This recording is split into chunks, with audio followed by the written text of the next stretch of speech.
Welcome back to Rugby Today. Before the break, we heard from the RPA CEO, Damien Hopley. The guys are waiting earnestly to give their to Penrith.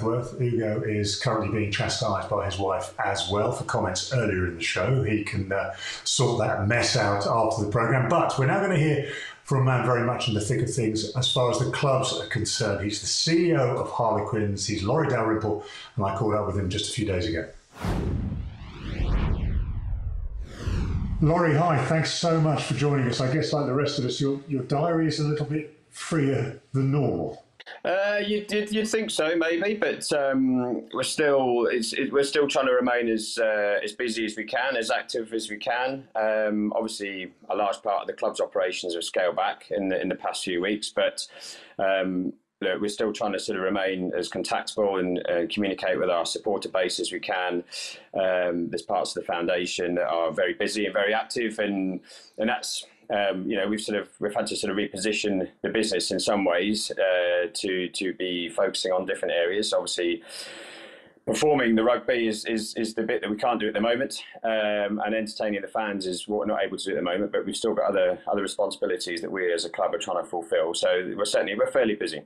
You talk about your foundation, you talk about the work you want to do. We know that clubs reach out into the community as much as they can, but community work being done during a lockdown, how do you manage that? Yeah, so it's a good question. So I think from our perspective, and we started to, before the actual official lockdown had started, we'd repurposed our business slightly anyway. We had a lot of our staff were working remotely, and we were trying to sort of keep everyone as distanced as much as we could, while still at the same time trying to sort of keep the team prepared, because we had the cup final in that week as well. But we've essentially focused on sort of four areas in terms of what we're sort of focusing on. So it's firstly, and obviously, our staff and the well-being of our staff, and ensuring that everyone's fit and well and remain so, both in body and crucially in mind. Our supporters and trying to, as I say, maintain contact with them, ensure that they're fit and well and safe. And we've gone through a couple of programs and initiatives where, like many other clubs and other sports, we've been ringing around, and many people within the club, including our playing group, have been ringing around our fans and supporters just to make sure that they're staying safe. Our sponsors and investors into the club as well, we've made sure that we've tried to maintain as much sort of output and connection with those guys, because they're absolutely vital for us. And at Quins, where we feel really fortunate because we've got some really heavily invested sponsors that really support what we do and want the club to continue to thrive. And then, as I say, from a community perspective, rugby anyway, the values of rugby are obviously built around togetherness and collective spirit and having each other's back. We've engaged with some of our sort of community stakeholders like the NHS. We do a lot of work internally as a club around well-being and wellness, mental welfare, staff welfare, and that's one of the sort of key areas where, through discussions with the NHS, that's one of the areas where they equally want support. So we've built content, specific player content, that we've delivered into the staff at the hospitals, where we know there's a high sort of supporter base within the club, which has been massively motivational for them. And again, through some of the experts that we've got within our backroom team, we've built content around mindfulness, yoga, exercise, which has proved really sort of beneficial for them.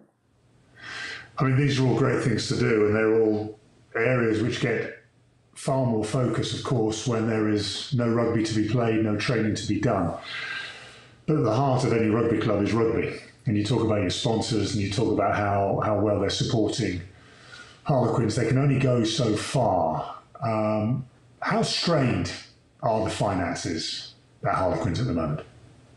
Well, look, I think we're no different to any other business in the sense that 4 weeks ago, we effectively switched off our revenue tap. So, we've not played any rugby since we were at Bristol. We were due to have 4 home games before the end of the season, which we've not been able to honour any of those. So I think if you were to turn off any of those revenue generating opportunities, any business would be under pressure. So look, for us, we obviously want to get back to a point where we can be having the team together and we can be performing in front of our supporter base. But equally, that has to be done at a time when it's safe, and the welfare of our supporters and our staff and players and everyone in the game is is at its safest. So I'm not going to lie to you, Martin. It's tough, but it's tough out there for many industries, and we're no different.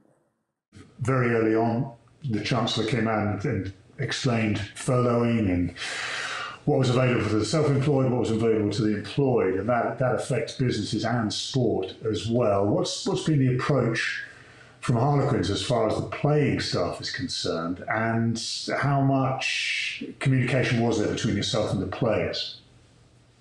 So we pride ourselves at Harlequins that we think we're extremely transparent. As I say, we're a strong collective group. I know you want to highlight the playing group. From my perspective, I've got 180 staff that are all equivalent, and I have to be sure to be looking after all of them. And whatever principle we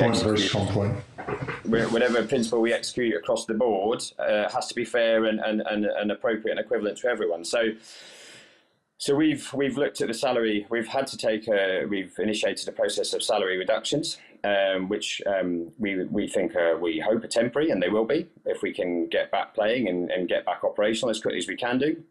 But that's been a principle that we've executed across the board, whilst at the same time preserving our right to make sure that anyone who's under significant financial pressure, we protect and we look after.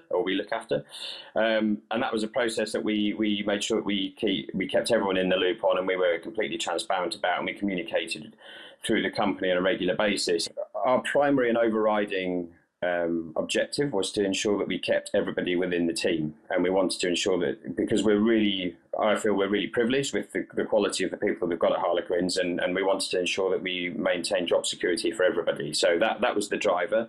Everyone understood that, and that was understood across the entirety of the club, from playing through coaching, our backroom team, all of our stoop staff, so and across the board. So that's been understood. And then, we've ultimately we're in the entertainment space, and we're in the hospitality space, and like many other businesses that are suffering the pressure of not being able to operate, we're no different, and we've had to scale back a significant amount of our operations, and as such, we're going to be taking advantage, or we have taken advantage of the government scheme, which will give us that extra amount of protection, and will ultimately allow us to come back and fight another day, we hope. Is there a scenario where maybe players get furloughed?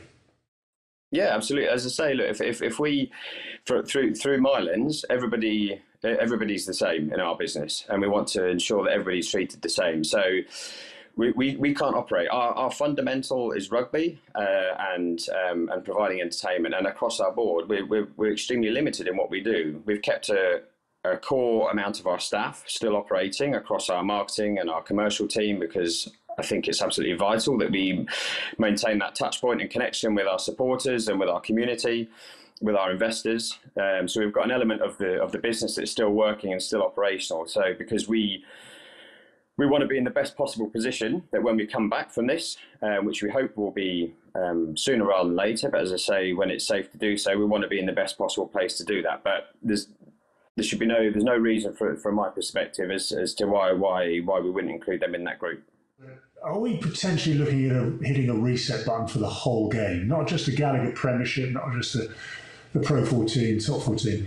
Are we potentially looking at the whole game having to examine itself and hit a reset button? I think when you've got opportunities of downtime like this, and where there's periods of fallow, then it should be within our makeup to sort of look at where we can improve. And I think when the time's right, and it's not necessarily for me to sort of reflect specifically on broader aspects of the game that other people will want to answer on, but certainly, as I say, from a Harlequins perspective, what we've sort of discussed, certainly as an exec team and discussed regularly with Guzzy, if we don't come through this in a more positive space, and we don't take the opportunities to challenge where we are, to look at our development, to come through this as a better collective club, squad, company, and restart with positivity and start fast, then we'll have missed that opportunity. So I think if and when the time's right for the rest of the rugby community to come together and have those collective discussions, then I'm sure they'll do that. Laurie, I really appreciate your time today. I'm sure there is plenty of work to be done. And gardening, how's the garden looking? It's all right. Everyone's garden is looking amazing.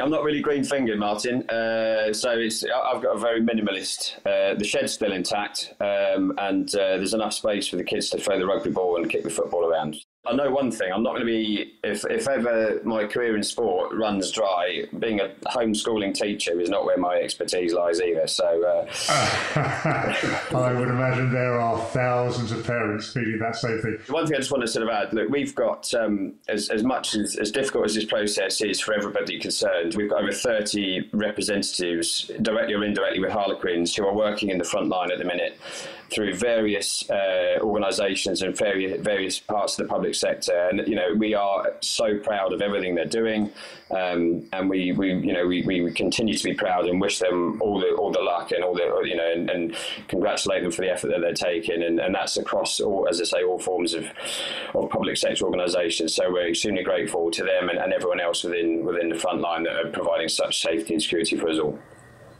Wonderful words. We join you in them. Thank you so much, and we wish them all the very best as well. Laurie, thank you so much indeed. Good luck. No problem at all. Thanks, Martin. Cheers. Thanks.